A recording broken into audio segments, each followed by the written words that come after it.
Hello दोस्तों, कैसे हैं आप लोग। आशा करता हूँ अच्छे होंगे। पढ़ाई ठीक ठाक से चल रही होगी। चलिए, एनसीईआरटी के साइंस के सीरीज में क्लास 8 का चैप्टर नंबर 17, जिसमें हम तारे एवं सौर परिवार देखेंगे। इससे रिलेटेड जितने भी क्वेश्चंस हैं जो कि एग्जाम के दृष्टि से इंपॉर्टेंट है, वो सब देखते हुए चलेंगे। तो चलिए स्टार्ट करते हैं। तारे एवं सौर परिवार। तारे एवं सौर परिवार, हम जानते हैं कि सूर्य भी क्या है, एक प्रकार का तारा है। सूर्य भी क्या है, एक प्रकार का तारा है। और सूर्य जो है, सूर्य से जितने भी रिलेटेड हैं ग्रह उपग्रह पिंड, वो सब क्या एक सौर परिवार बना लेते हैं। तो आइए हम लोग देखते हैं। सबसे पहले खगोलीय पिंड की बात करें। खगोलीय पिंड क्या होते हैं? तो तारे, ग्रह, चंद्रमा तथा आकाश के बहुत सारे अन्य पिंड क्या कहलाते हैं? खगोलीय पिंड। आकाश में जो भी आपको दिखते हैं वो सब क्या है? खगोलीय पिंड है। ओके, आगे चलते हैं। तो सबसे पहले हमें रात के समय में क्या दिखता है? रात के समय में आसमान में हमें प्रदीप्त पिंड चंद्रमा दिखता है, तारा दिखता है। तो सबसे पहले हम लोग चंद्रमा के बारे में देखेंगे। किसके बारे में देखेंगे? चंद्रमा के बारे में। तो यहाँ पे बताया गया कि चंद्रमा हमें, सॉरी मैंने, हाँ तो वो गड़बड़ हो गया, नोटिफिकेशन चालू था। तो चलिए, चंद्रमा के बारे में हम लोग देख रहे थे। तो चंद्रमा में सबसे पहले हम देखेंगे कि आसमान में जिस दिन हमें, यहाँ से एक पॉइंट निकलता है कि आसमान में हमें जिस दिन पूर्ण चंद्रमा दिखाई देता है, उस दिन को हम पूर्णिमा के नाम से जानते हैं।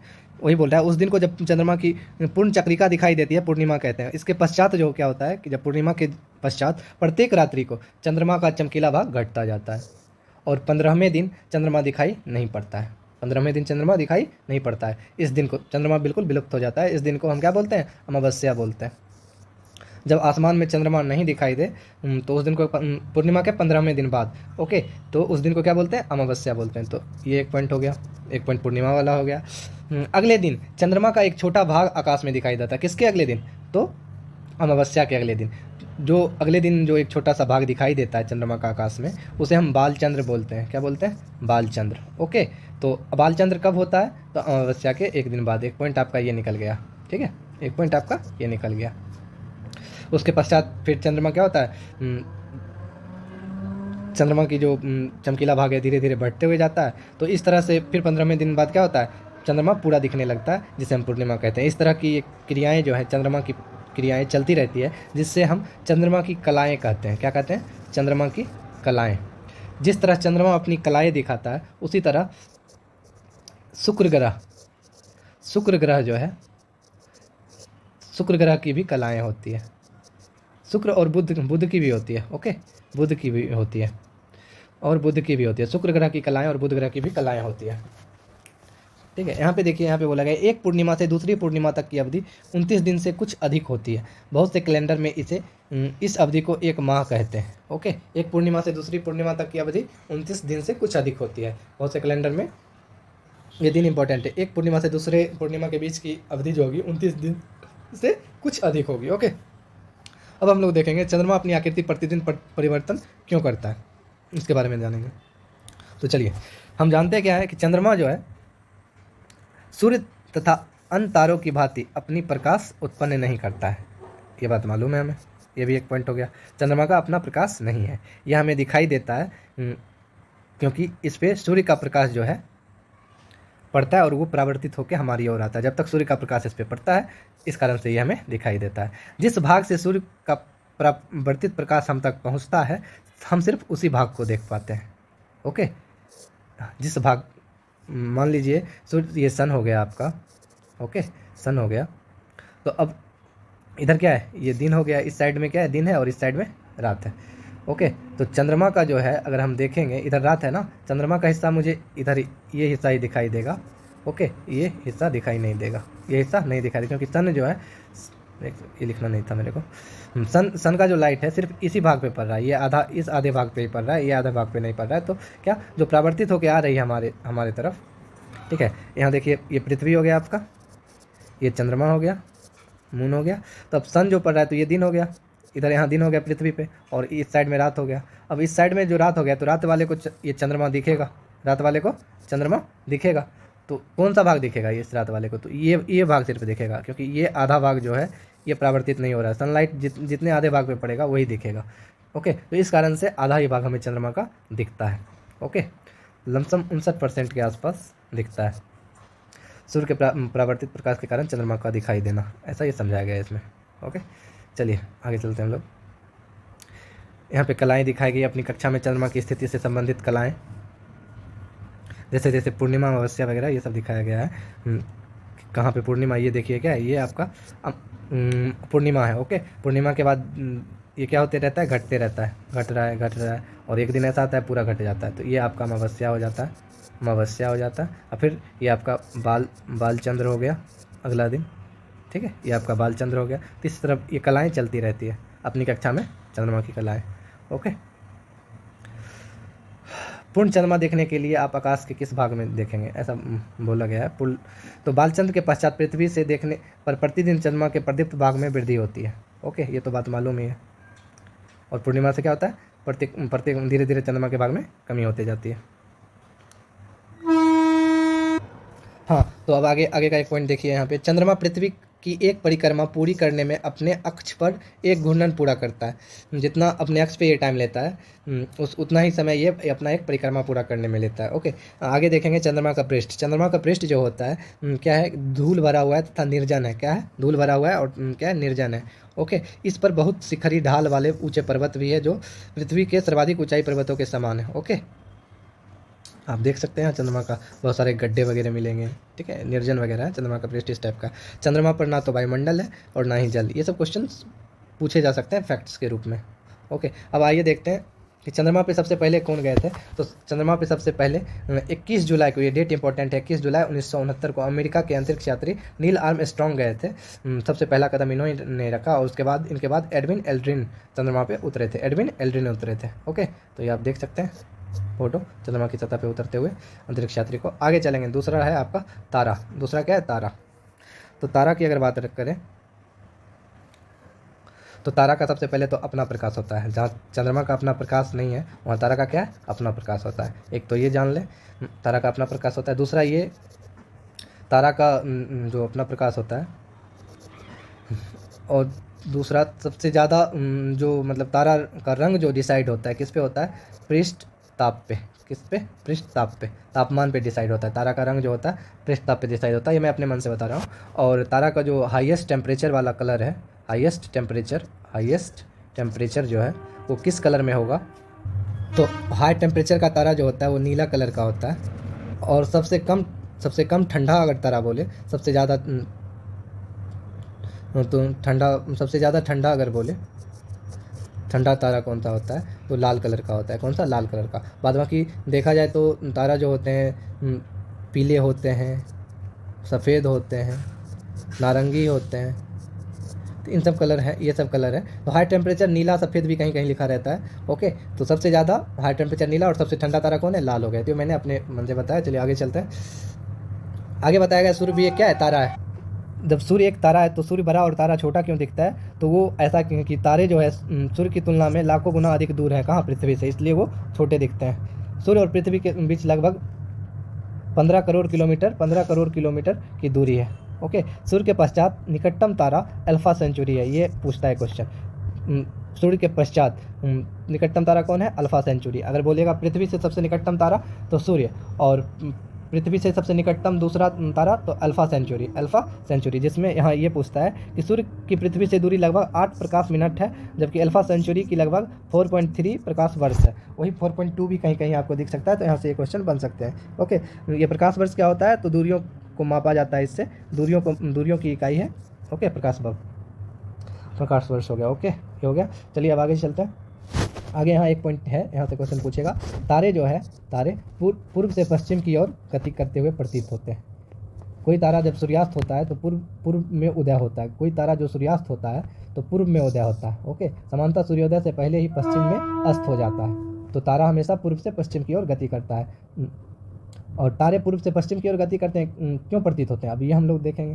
पूर्व से पश्चिम ही गति क्यों करते हैं, तो इसका जवाब है कि तारे पूर्व से पश्चिम की हर गति क्यों करते हैं, तो इसका मतलब है पृथ्वी जो है हमारा पश्चिम से पूर्व दिशा में घूर्णन करती है। इस कारण से ऐसा प्रतीत होता है कि तारे पूर्व से पश्चिम की ओर गति करते हैं, ऐसा प्रतीत होता है। ऐसा क्यों? क्योंकि जब हम कोई गाड़ी वगैरह से चलते हैं, रेलगाड़ी से चलते हैं, तो निकट के वृक्ष और भवन पीछे की दिशा में जाते हुए प्रतीत होते हैं, जबकि ऐसा नहीं होता है। इसी कारण से अगर पृथ्वी पश्चिम से पूर्व की दिशा में गति करती है तो ऐसा लगता है कि तारा पूर्व से पश्चिम की ओर गति कर रहे हैं। अब आइए, हमने तो देख लिया कि तारा क्या होते हैं, कि गति करते हुए प्रतीत होते हैं, ठीक है। लेकिन एक्सेप्शन में देखेंगे कि अधिकतर तारे तो पूर्व से पश्चिम की ओर गति करते हैं, लेकिन एक्सेप्शन में एक ऐसा तारा है जिसे हम ध्रुव तारा के नाम से जानते हैं, ध्रुव तारा के नाम से जानते हैं, जो कि गति करते हुए प्रतीत नहीं होते हैं। ऐसा क्यों? वो ऐसा इसलिए कि ध्रुव तारा जो होता है वास्तव में अक्ष के जस्ट ऊपर होता है, ध्रुव के जस्ट ऊपर होता है, ध्रुव के जस्ट ऊपर होता है। और पृथ्वी जो है पूर्व से पश्चिम की ओर गति करती है, पूर्व से पश्चिम की ओर गति करती है। इस कारण से क्या है कि ये तारा जो है अक्ष के जस्ट ऊपर रहता है, तो इस पर कोई इफेक्ट नहीं होता है, ये जहाँ का तहाँ स्थिर रहता है, तो इसलिए ध्रुव तारा गति नहीं करती है, ये स्थिर रहती है। तो हमने देख लिया ध्रुव तारा पृथ्वी के घूर्णन अक्ष के निकट स्थित है, इस कारण से यह गति नहीं करता है, यह स्थित रहता है। तो ये क्वेश्चन यहाँ से आपका बन जाएगा। ओके, अब चलिए हम देखेंगे तारामंडल। तारामंडल क्या होता है? तो ताराओं के समूह को, बहुत सारे ताराओं के समूह को क्या बोलते हैं? तारामंडल कहते हैं। तारों के समूह को क्या बोलते हैं? तारामंडल है। लगभग 89 तारामंडल हमारे ब्रह्मांड में है। आइए चलते हैं, देखिए यहाँ पे कुछ तारामंडल के एग्जाम्पल दिए हुए हैं। पहला है ग्रेट बियर, दूसरा है ओरियन, तीसरा है कैसियोपिया और चौथा है लियो मेजर। चौथा क्या है? लियो मेजर। और सबका कुछ ना कुछ अपना नाम है। ग्रेट बियर है तो यहाँ देखिए भालू जैसा चित्र बना दिया है। ओरियन इसको हंटर तारा बोलते हैं, इसलिए शिकारी का चित्र बना दिया है। उसके बाद कैसियोपिया ये डब्लू के आकार का है। Okay, Cassiopeia. और ये लियो मेजर, लियो यहाँ शेर का चिन्ह बना दिया है। ओके, शेर का चिन्ह बना दिया है। तो चलिए हम लोग एक एक करके थोड़ा देख लेते हैं। ग्रेट बियर की अगर हम बात करें, ग्रेट बियर तो सर्वविख्यात तारामंडल में से एक है ये ग्रेट बियर, जिसको हम उर्सा मेजर बोलते हैं। क्या बोलते हैं? Ursa Major. और यह कब आपको दिखने को मिलता है? तो गर्मियों के दिन में रात्रि के प्रथम पहर में दिखेगा। तो ये क्वेश्चन हमेशा पूछे जाते हैं। उर्सा मेजर आपको किस ऋतु में देखने को मिलता है? तो ग्रीष्म ऋतु में देखने को मिलता है। इस तारामंडल को बिग डीपर, क्या बोलते हैं? बिग डीपर या ग्रेट बियर अथवा सप्तऋषि भी कहते हैं। तो इसके 2-3-4 नाम है, वो देख लीजिए। बिग डीपर बोले, ग्रेट बियर बोले, उर्सा मेजर बोले या सप्तऋषि बोले, तो ये सब कौन है? आपका ग्रेट बियर है। ओके, इस तारामंडल में 7 सुस्पष्ट तारे होते हैं। यह बड़ी कलछी अथवा प्रश्चिन जैसा होता है। कलछी बोले तो ये देख रहे हैं, पुराने समय में हम लोग पानी पीते थे ऐसे कलछी में, तो 4 यहाँ रहता है, एक 4 यहाँ हो गया, उसके बाद 5 6 7 इस तरह से होता है। ओके, एक बीच में रहता है, 5 6 7, 4 यहाँ हो गया। इस टाइप से तारा का आकृति रहता है। ओके, अब आगे हम लोग चलेंगे।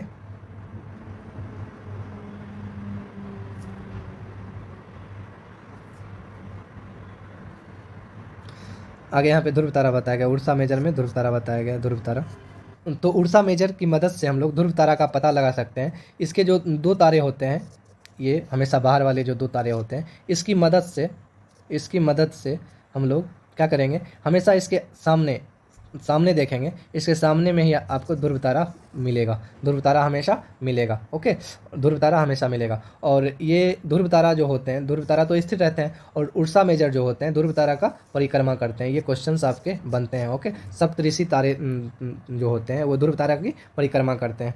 वास्तव में सभी तारे ध्रुव तारे की परिक्रमा करते हैं, प्रतीत होते हैं, ऐसा बोला गया है। तो एक क्वेश्चन ये बन गया कि ध्रुव तारा का परिक्रमा कौन करता है? तो उर्सा मेजर करता है। ओके,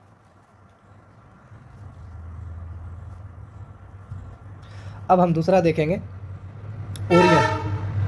ओरियन तारा को हमने क्या बोला था कि ये एक शिकारी तारा है, इसको हंटर तारा भी बोलते हैं। और ये सर्दियों में देखने को मिलता है। ये कब मिलता है? सर्दियों में, मध्यरात्रि में। और जबकि वो जो था उर्सा मेजर या सप्तऋषि या ग्रेट बियर जो था, ग्रीष्म ऋतु में रात्रि के प्रथम पहर में देखने को मिलता था, और प्रथम पहर में। और ये कब मिलता है? मध्यरात्रि में देखने को मिलता है ओरियन। इसे क्या बोलते हैं? हंटर तारा के नाम से जाना जाता है। सर्वाधिक भव तारामंडल में इसको भी गिना जाता है। इसमें 7 अथवा 8 चमकीले तारे होते हैं। ओरियन को शिकारी भी कहा जाता है। तो ये तो मैंने बता ही दिया। ओके, आकाश में सबसे अधिक चमकीला तारा की अगर बात करें तो सीरियस है। हिंदी में उसको लुब्धक बोला गया है। ओके, ओरियन के निकट दिखाई देता है। जिस तरह हम ऊर्जा मेजर से अर्थात सप्तऋषि तारा से हम किसका ध्रुव तारा का पता लगाते थे, उसी तरह ओरियन से हम क्या पता लगाएंगे, सबसे चमकीला तारा का। सबसे चमकीला तारा कौन है? सिरियस का पता लगाते हैं किससे? ओरियन से, जो कि ओरियन के निकट रहता है। सिरियस को ढूंढने के लिए ओरियन के मध्य 3 तारों से गुजरने वाली रेखा की कल्पना की जाए तो ओरियन का ये आकार कुछ ऐसा रहता है। तो इसके बीच में 3 तारा रहता है, तो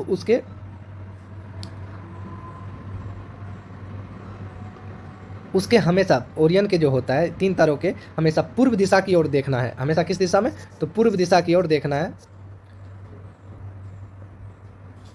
तो पूर्व दिशा में आपको क्या मिलेगा?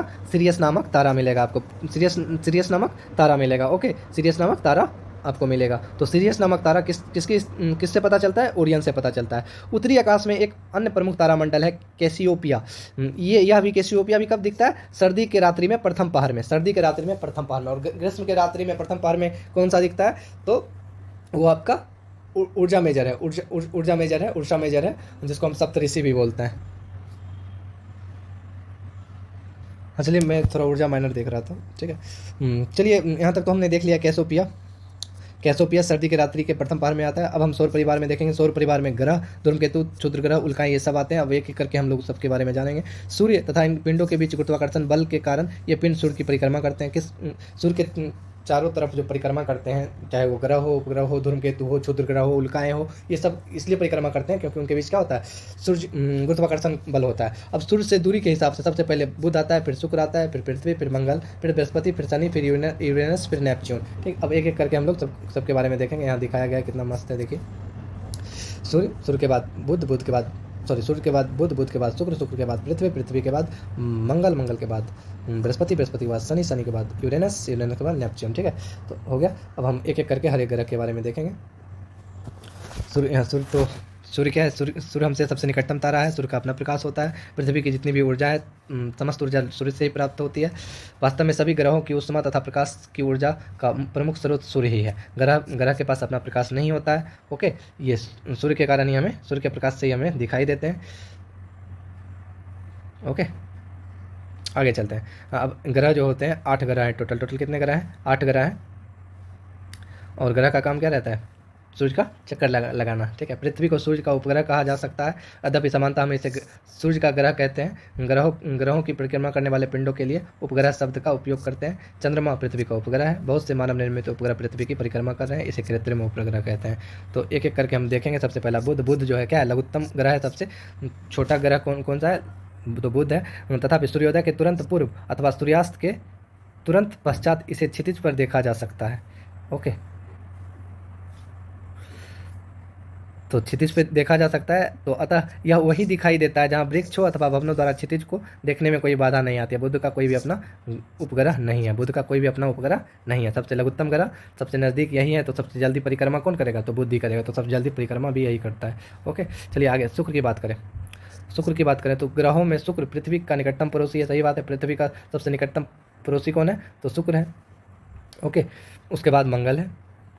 पृथ्वी के सबसे निकट में कौन है? तो शुक्र है। उसके बाद मंगल आता है। ओके, रात्रि के समय आकाश में सबसे अधिक चमकीला ग्रह बोलेगा तो शुक्र ही है। पूर्वी आकाश में सूर्योदय में पूर्व दिखाई देता है। सूर्योदय यहाँ कहाँ होता है? पूर्व होता है।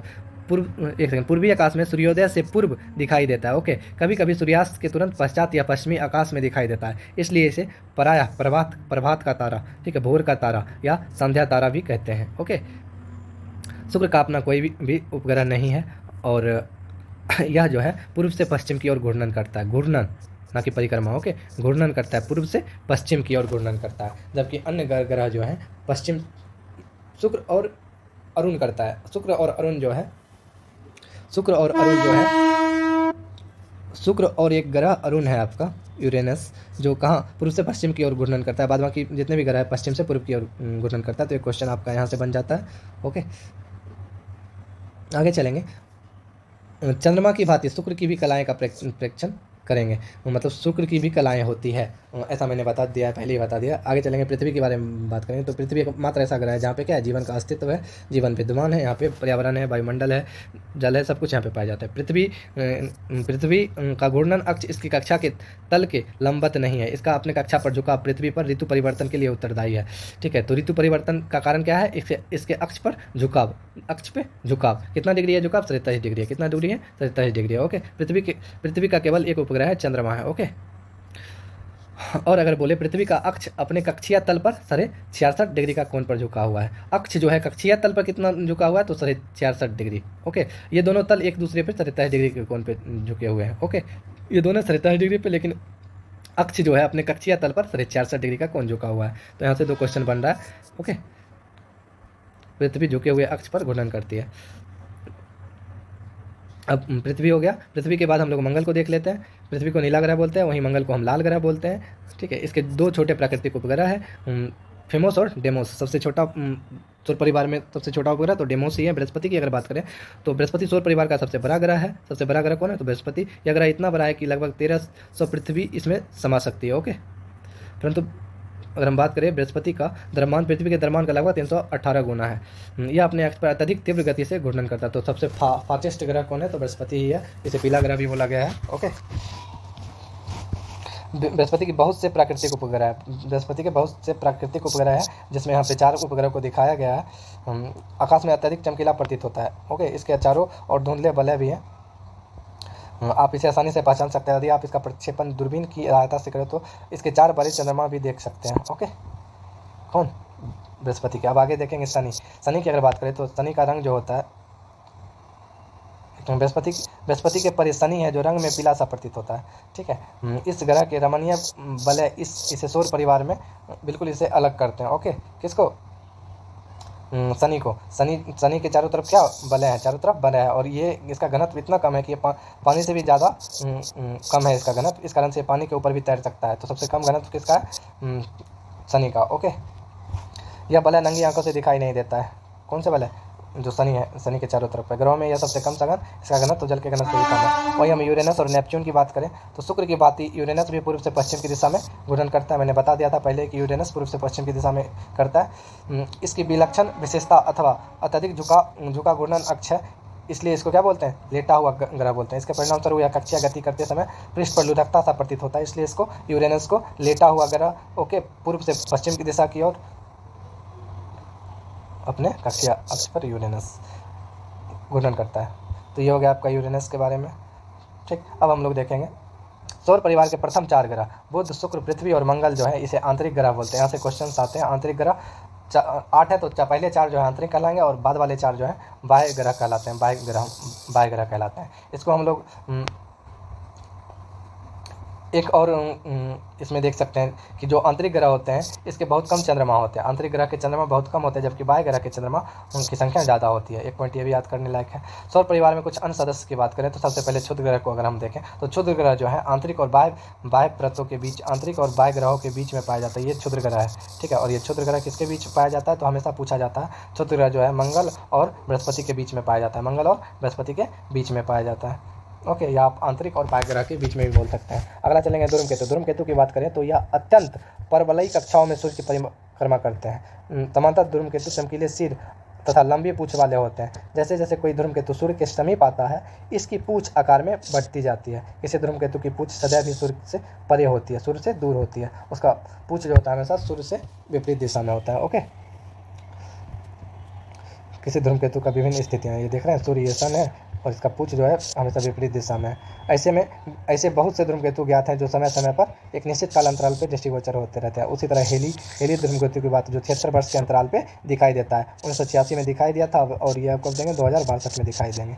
ओके, अब आगे पढ़ेंगे हम लोग उल्काएं और पिंड के बारे में। रात्रि के समय में जब आकाश साफ हो तथा चंद्रमा भी ना दिखाई दे रहा हो तो अब कभी कभी आकाश में प्रकाश की एक चमकीली धारी सी देख सकते हैं, जिसे हम क्या बोलते हैं, शूटिंग स्टार या टूटता हुआ तारा बोलते हैं। तो वास्तव में टूटता हुआ तारा जो है क्या है, एक प्रकार का उल्का है। तो पूछ देता है शूटिंग स्टार क्या है, एक प्रकार का उल्का है। ओके, जो क्या होता है, वायुमंडलीय घर्षण के कारण तप्त होकर जल उठता है।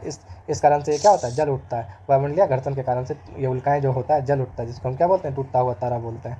ओके, अब वह पिंड जो पृथ्वी पर पहुंचता है उसे उल्का पिंड, इसी उल्काएं जो होती है कि वास्तव में कभी कभी ऐसा होता है कि जल के उष्मा, ऐसे तो उल्का जल के उष्मा हो जाते हैं, उसका उष्मा समाप्त हो जाता है वायुमंडल में ही, लेकिन कुछ ऐसे होते हैं कि जलते हुए पृथ्वी पे गिर जाते हैं, ठीक है। तो ऐसे केस में उसे उल्का पिंड कहा गया है। उल्का पिंड वैज्ञानिकों को उस पदार्थ की प्रकृति की खोज करने में सहायता करता है जिससे सौर परिवार बना होता है। ओके, अब आगे देखेंगे कृत्रिम उपग्रह। कृत्रिम उपग्रह की अगर बात करें तो जिस उपग्रह का निर्माण जो होता है प्राकृतिक उपग्रह से भिन्न होता है और मानव के द्वारा निर्माण किया गया होता है। भारत में बहुत कृत्रिम उपग्रहों का निर्माण तथा प्रमोशन किया गया है, जिसमें आर्यभट्ट है जो कि भारत का पहला 19 अप्रैल 1975 में किया गया था। इनसेट है, IRS फर्स्ट है, कल्पना फर्स्ट है, आदि ये सब किया गया है। कृत्रिम उपग्रह की बहुत सी व्यवहारिक अनुप्रयोग है। इसका उपयोग मौसम की भविष्यवाणी, रेडियो तथा टेलीविजन संकेत प्रेषण में किया जाता है।